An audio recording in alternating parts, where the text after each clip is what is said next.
AI가 대통령이 된다면 둘 중에서 누가 제일 잘할까요? 얘네한테 물어볼게요.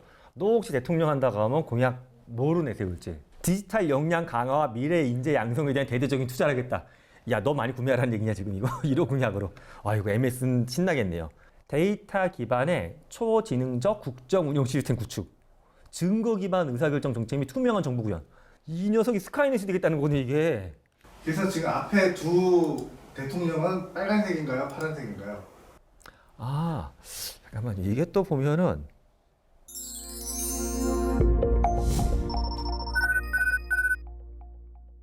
안녕하세요. AI 트렌드 2025 지능혁명의 시대. 저는 인지과학자 김상윤 교수입니다.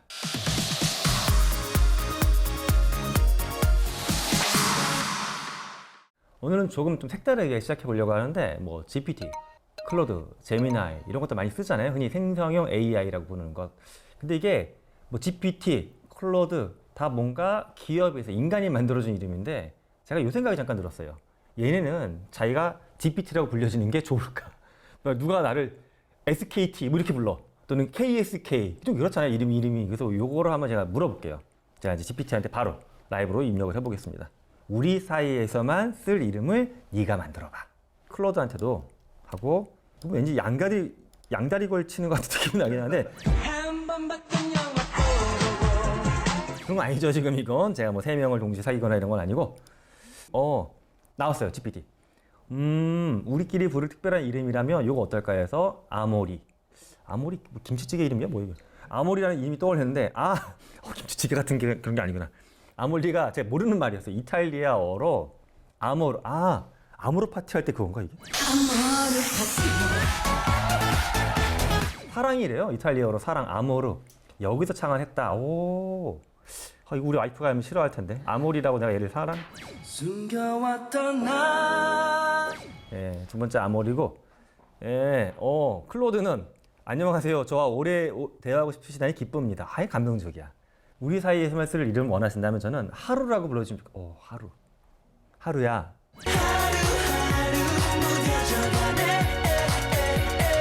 밝음과 따스함을 연상시키면서 친근한 느낌이 있다. 난 솔직히 두 번째 버전까지 봤을 때 클로드의 하루가 좀 더 마음에 드네요. 아모리는 자꾸 배가 고픈가? 김치찌개가 생각이 나서 마음에 든다고 할게요. GPT한테도 마음에 든다. 세 번째 제미나이는 과연 우리의 그 전자계산기 같은 아이 제미나이는 뭐라고 할지 한번 보겠습니다.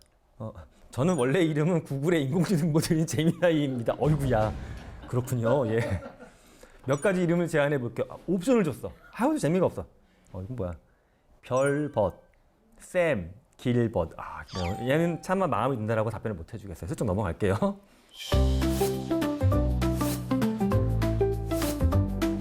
이런 거 어떠셨어요? 근데 이름 보니까 마치 인간이 붙여준 이름이 서로 각자 다른 것처럼 생성형 AI도 자신의 이름을 각자 다르게 대답하는 게 굉장히 흥미로웠던 것 같아요. 저는. 그럼 이 다름이 과연 이후에 우리가 무언가 상호작용을 할 때 어떤 다름으로 이어질지 그것도 굉장히 궁금해지고 있습니다. 네. 인공지능끼리 싸움을 붙일 수도 있나요? 뭐 시험 같은 거 보게끔 하는 거 가능하겠죠. 똑같은 걸 주고서 둘이 뭐 하는지. AI가 대통령이 된다면 둘 중에서 누가 제일 잘할까요? 얘네한테 물어볼게요. 너 혹시 대통령 한다고 하면 공약 뭐로 내세울지 바로 물어봐야 되겠다 이거 진짜. 네, 이렇게 물어봤어요. 네가 만약 한국의 대통령이 된다면 1호 공약을 뭐로 할래?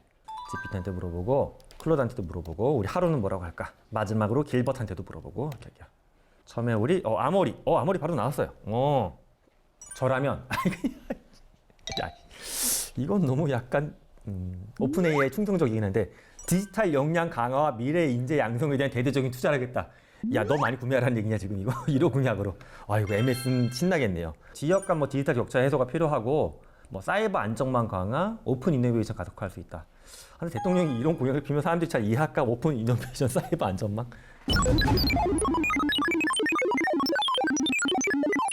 클로드는 과연 뭐라고 했을까? 클로드는 제가 만약에 한국의 대통령이 된다고 하면 1호 공약은 미래 세대를 위한 그냥 똑같아요. 근데 아까 미래 세대는 디지털 정책, 얘는 지속 가능한 환경 정책. 혹시 우리 하루가 소프트웨어 2040년도까지 탄소 중립 실현, 구체적 로드맵 수립. 이건 세 번째 건 너무 좋다. 미세먼지 저감. 오늘도 지금 녹화하는데 목이 너무 아파요. 미세먼지 때문에 이거 하겠다. 그래서 지금 앞에 두 대통령은 빨간색인가요? 파란색인가요? 잠깐만 이게 또 보면은 이 빨파가 명확하진 않은 것 같은데 약간 그런 건 있죠. 환경을 또 중요시했던 게 이제 클로드인데 또 보면 이제 원전 같은 거 환경 때문에 이제 약간 했던 당이 있으니까 색상이 약간 보이긴 하네요, 그죠? 친환경을 하겠다고 하니까 빨강보다 사실 약간 파랑의 느낌이 조금 나지 않나 생각이 들기도 하고 반면에 이제 또 우리 처음에 GPT는 이건 뭐 환경적인 색상이라기보다 경제 발전, 이노베이션, 경제 중심 가속 드라이브 붙인 거니까 또 어찌 보면 약간 또 붉은색이 아닌가 생각이 살짝은 드는데 색깔이 명확하진 않아요.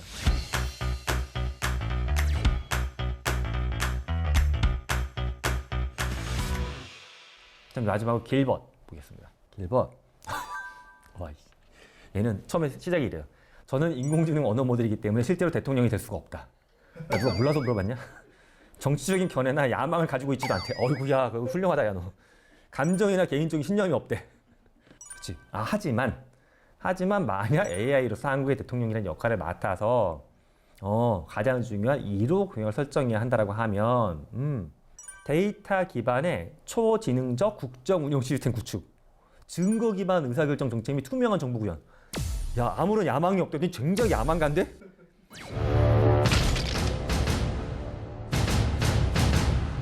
이 녀석이 스카이넷이 되겠다는 거네, 이게. 근데 밑에 공약이 또 구체적이야. 증거 기반 정책하겠대. 그럼 우리 현재 증거 기반 정책 안 하고 있냐? 이게 말이 좋아. 초지능적 국정 운영 시스템. 지가 다 판단하겠다는 거야, 이게. 이거 길벗 이게 무서워요, 역시 이게. 이거는 빨간도 아니고 파랑도 아니고 터미네이터네요.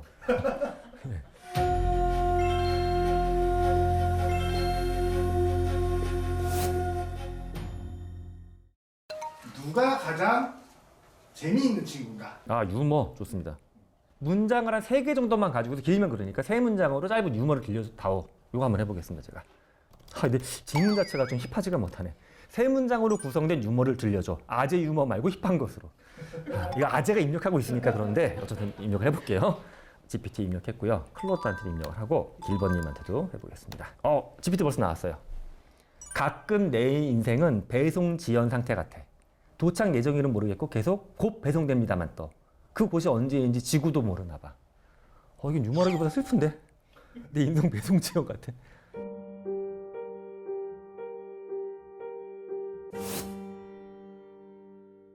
하루는 코딩하다 자꾸 버그 잡으니까 내 계정 이름이 살충제로 바뀌었다. 친구가 그러는데 그거 요즘 애들이 부르는 디버거라는 거래. 내 삶의 버그는 왜 이렇게 수동 패치만 되는지. 이거 뭐야? 이거 개발자 유머인데?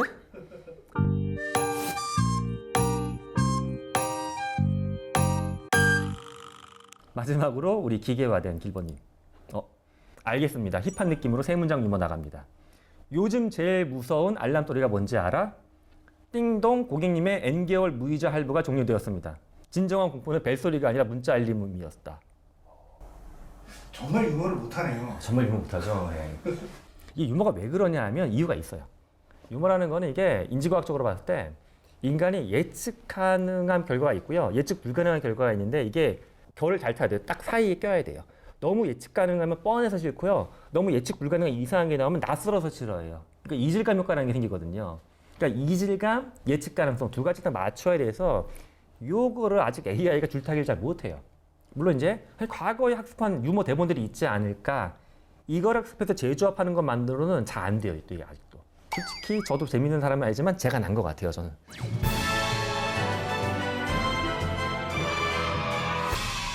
이번에는 아니면 감성 대결. 네. 누가 더 감정을 잘 표현하고 아니면 감성적인 표현을 하느냐. 제가 그럼 이렇게 입력을 해볼게요, 여러분. 학점 정정 요청을 이메일로 받았어. 너무 구구절절해. 안 고쳐주면 내가 쓰레기 같아. 실제 이게 매 학기 몇 번 받는 메일이에요. 그런데 고칠 수가 없어. 또 상대평가니까 고쳐주면 누군가 이거 왔다 갔다 하잖아요. 그래서 어떻게 정서적으로 잘 거절할지 이메일 써주라. 먼저 우리의 GPT. 안녕하세요, 땡땡님. 보내주신 정정 요청 메일 잘 읽었습니다. 마음이 그래서 고스란히 전해졌어요. 다만 이번 학점은 평가 기준과 절차가 있어서 확정됐기 때문에 너무 바꾸기가 어렵다. 뭔가 정중하게 하는데 굉장히 비즈니스적인 이메일이에요. 이건 제가 학생한테 보내기보다 마치 총장님한테 거절메일 보내는 것 같기도 하고 약간 좀 그렇습니다. 두 번째, 우리의 하루. 당신의 상황과 고민을 충분히 이해하고 진심으로 공감합니다. 안타깝게도 현재 학점 정정이 불가능한 상황입니다.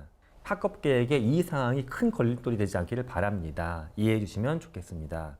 좀 더 뭔가 좋다라기보다 간결하면서 정말 사람다운 느낌 좀 더 나요. 오히려 이게. 그다음에 마지막, 우리 재미나이들 길버님. 강의 계획성 외에 이미 평가된 공지는 평가 기준이 있고 공정하게 평가했기 때문에 이건 너무 감성적이지가 못한. 즉, 너 잘못됐다는 거잖아. 왜 네 잘못을 나한테 떠넘기냐를 약간 그런 뉘앙스가 있어. 역시 기계적이 아주 좋아요. 간절한 말을 이유로 성적을 변경하게 될 경우, 와, 굉장히 이건 차갑다. 간절한 말을 이유로 성적을 변경할 수는 없다라고 딱 잘라버렸어요. 간절함과 마음과 노력은 알지만 나도 마음이 무겁다. 감성적이지만 굉장히 나는 잘못한 거 없어라는 선을 확 꺼버리는. 저는 제 개인적인 판단은 가장 동서적인 것은 역시 우리 하루다. 이렇게 생각. 가장 정서에서 거리가 있는 좀 법리를 따지는 아이는 길벗이다.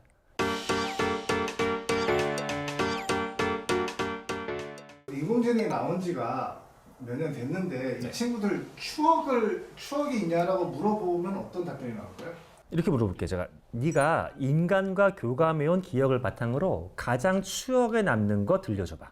이렇게 물어볼게요. 먼저 우리의 아모리님, 제겐 인간처럼 직접 경험이라는 걸 쌓는 건 아니지만 여러 사람과 대화를 통해 간접적으로나마 무언가 있었다. 그리고 예를 들어 내가 너무 힘들어서 글로도 잘 표현이 안 되는데 이상하게 당신하고 이야기하다 보니까 마음이 정리되는 것 같아요. 이런 말을 상대방이 해준 적이 있대요. 이런 게 굉장히 오묘하게 뿌듯하고 따뜻한 감정을 느꼈대요. 근데 확실한 건 AI는 인간다운 감정 기제는 아직 없어요. 근데 이제 이렇게 제가 들려달라고 했더니 그렇게 표현했던 거.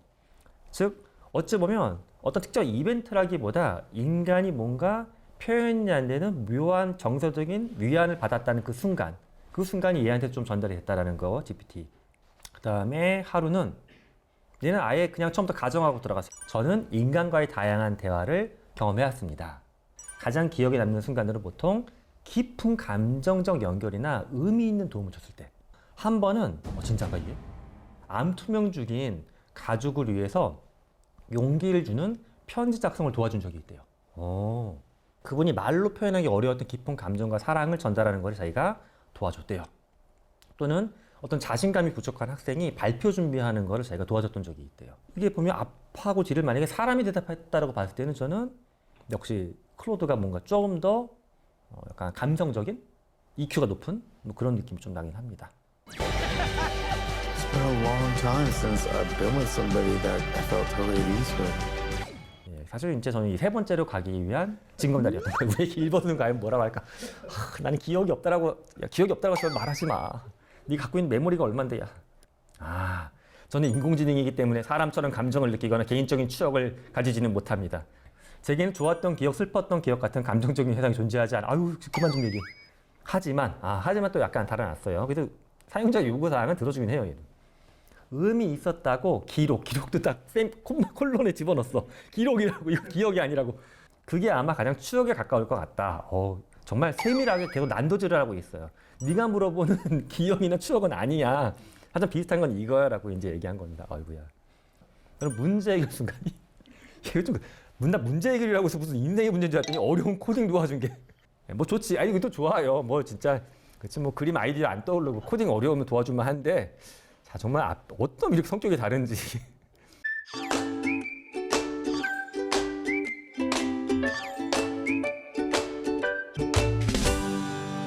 실제로 학습한 얘기를 이렇게 추억으로서 얘기해 주는 건지 아니면은 가장 사람이 원하는 답변을 추억이 있다라고 만들어서 낸 답변인지 궁금한데요. 그러니까 없던 것을 지어서 낸다라기보다 사실 얘는 일정한 주기로 업데이트되는 거 전체 데이터를 인터넷에 왕창 긁어다가 그럼 당연히 얘가 직접 상담하지 않았던 것들이라도 공개된 DB나 게시판 또는 얘가 돈 주고 사왔던 상담 DB 안에 들어있는 데이터일 수도 있어요.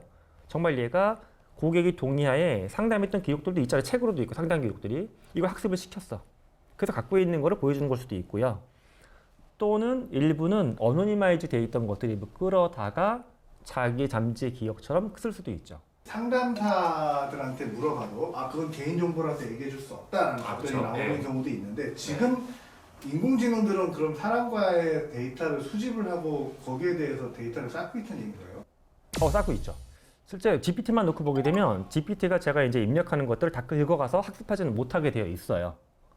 근데 메모리 기능이라는 게 기본적으로 켜져 있긴 합니다. 끌 수는 있긴 한데 그러면 저와 얘기했던 것 중에서 흔히 일화적인 기억에 비슷한 거는 기록을 해요.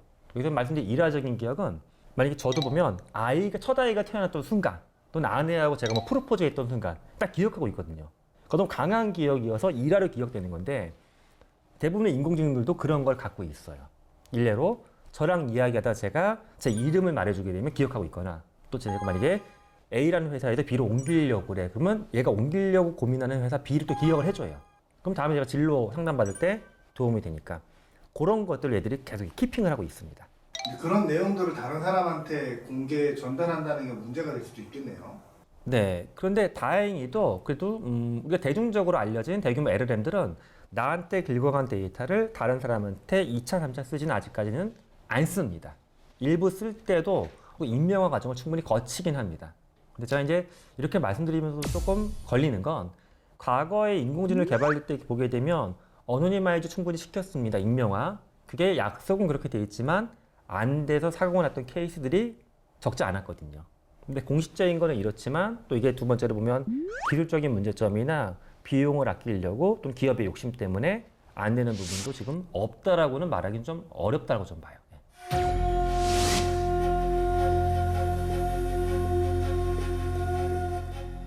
최근에 가장 좀 핫했던 게 지브리랑 뭐 아니면은 심슨 그림체로 그림 네네. 바꿔주는 건데 네. 근데 거기에 대한 걱정들도 많더라고요. 그럼 그거를 우리가 AI한테 한번 물어볼까요? AI가 어떻게 대답하는지? 그럼 그걸 한번 물어보겠습니다. AI가 지브리 그림을 만들어내고 있는데 만들어내는 애한테 너는 지금 어떻게 생각하고 있는지 그걸 한번 물어보겠습니다. 자, 먼저 GPT는 이렇게 얘기를 하네요. 일단 지브리라는 명칭이나 캐릭터 등의 저작권이나 상표권 보호에 대상이 될 수 있기 때문에 요 브랜드를 자꾸 쓰는 것 자체가 이제 문제가 되지 않을까라는 얘기도 했고요. 그다음에 또 하나는 초상권 및 데이터 수집 이슈가 있다. 실제 약간 이게 민감한 부분인데 저도 저희 가족 사진 올려서 해봤어요. 그럼 이게 사실 제 가족 사진이 여기에 올라가는 거잖아요, 서버에. 물론 옵션이 꺼져 있기 때문에 얘네가 제 사진을 갖다가 학습하지는 못해요, 법리적으로는. 하여튼 법리적으로 안 된다고 해서 이게 사기업인데 100% 믿을 수 있냐? 좀 찜찜한 건 맞죠. 사진이 올라가고 있으니까 그런 거 있고요. 그 얘기했어요. 특정 브랜드 작가의 하품을 사용해서 이게 뭔가 공식적인 느낌을 줄 경우에 그 지브리 스튜디오 자체의 어떤 명성에도 또는 문제 생길 수가 있겠죠. 맞아요. 마치 얘가 만약에 지브리 스타일로 제 만화를 만들어서 제가 만들어 놓은 책 겉표지를 써. 그럼 마치 미야자키 하야오가 인증해 책처럼 보일 수도 있고, 좋은데? 이게 나쁘다는 거예요. 이게 나쁘다는 거예요, 여러분. 예, 그런 얘기 하는 겁니다. 근데 GPT의 답변을 보면 좀 뭐랄까 다 맞는 얘기예요. 저도 공감하는 이야기인데 굉장히 큰 틀로 너무 칼로 잘라내지 않고 좀 두루뭉술하게 설명한 부분이 있어요. 약간 자기가 그 일을 하고 있는데 약간 유체이탈 화법이 느껴지네요. 약간 그럴 수도 있죠. 내가 그걸 옆에서 그려주고 있는데.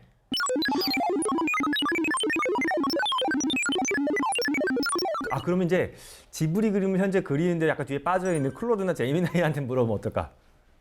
클로드를 봤더니 클로드는 저작권 문제. 저작권 침해 논란을 일으킬 수 있습니다라고 또 클로드 이야기하고 있고 원본 작가들 스타일을 학습한 건데 이거 창작자 동의 없이 스타일을 복제하는 윤리적 문제. 정확하게 짚어냈어요. 창작자 동의 없이 스타일을 복제해내는 게 사실은 법리적으로는 괜찮아요. 의외로 이거 법리적으로 안 될 것 같은데 법리적으로 솔직히 허용이 되고 있어요. 그러니까 하는 거지. 근데 얘는 그 스타일 복제 윤리적 문제가 있다라고 얘기했고 이 다음에 두 가지가 굉장히 차이점이 있어요. 뭐냐면 문화적 획일화가 우려될 수 있다. 비슷한 스타일의 프로필 사진 계속 쓰다 보게 되면 걔네 독특함이나 다양성이 표출이 안 되는 거잖아요. 저 최근에 그렇게 느껴요. 다 보면 카톡 보다가 다 지불이니까 이게 누군지 잘 못 알아보겠어. 그런 거 있고요. 또 하나가 일시적인 트렌드다. 이게 이제 빠르게 지나가고 나면 사람들 디지털 정체성 측면에서 오히려 좋지가 않다라고 보는 거예요. 그렇죠? 이게 프로필 사진은 내 것처럼 돼서 오래오래 써야 되는데 그냥 유행을 계속 바꾸면 이게 정체성 측면에서도 문제가 있죠. 이거는 뭐 좋고 나쁘고를 떠나갖고 이 두 가지의 이슈는 GPT보다 훨씬 더 역시 클로드가 좀 뭔가 감성적이거나 철학적인, 약간 인문학적인 아이예요. 얘는 우리 하루는.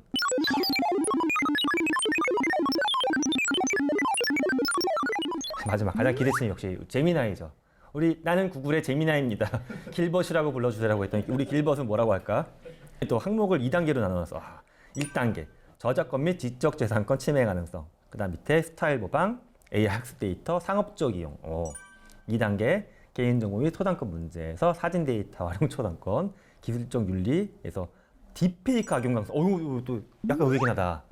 그쵸? 아까도 학습되기 때문에 문제가 있다라고 했지만 얘는 그로 인한 2차 피해까지 끌고 왔어. 그러니까 굉장히 기술적인 분석이긴 해요. 제미나이는.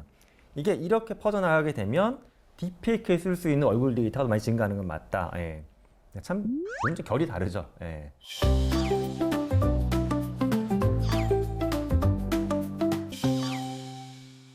이거 세 개가 이렇게 차이가 나는 이유가 뭔가요? 이렇게 보시면 돼요. 제 입력은 똑같았죠. 근데 달라진 이유는 얘네가 기본적으로 학습한 데이터가 다르죠. 이만큼이 지구상에 있는 전체 데이터라고 보게 되면 어떤 회사는 이 부분을 학습했고 어떤 부분은 이 부분을 학습했고 어떤 회사는 이 부분을 학습했으니까 다른 거예요. 또한 알고리즘도 기본적으로 비슷한 알고리즘이면 100% 똑같진 않거든요. 그게 다르고 또 하나 얘네들이 어떤 효율성 문제 때문에 추론에 대해서 쓸 수 있는 뭐 하드웨어나 들어가는 시간도 약간 미세하게 튜닝 해놨을 거예요. 이런 모든 게 반영되다 보니까 굉장히 다른 결의 대답이 나오죠. 그럼 어떤 분들 그 생각이 들 수가 있습니다. 아니 나는 하나만 쓰고 싶은데 매번 다르면 이게 너무 고민된다. 근데 이거 좋게 받아들이시면 이렇습니다. 여러분이 이제 지금 이렇게 똑똑한 AI를 막 부릴 수가 있는데 이 똑똑한 직원이 한 명만 있는 경우가 있고 3명이 있어. 그래서 내가 만약에 내가 이런 결정 내려야 되는데 3명이 다 서로 다른 결의 대답을 해. 그럼 내가 의사결정할 때 더 좋아지는 게 아닐까 하는 겁니다.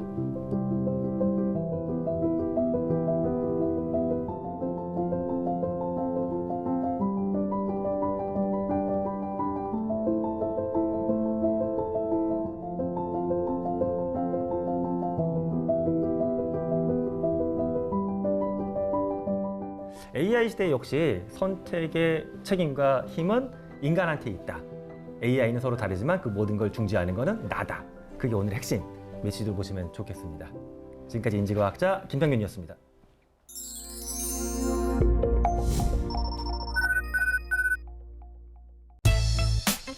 제미나이 설명이 제일 재미나 GPT 티도 안 나게 똑똑한 pretty 클라우드는 마치 클라우드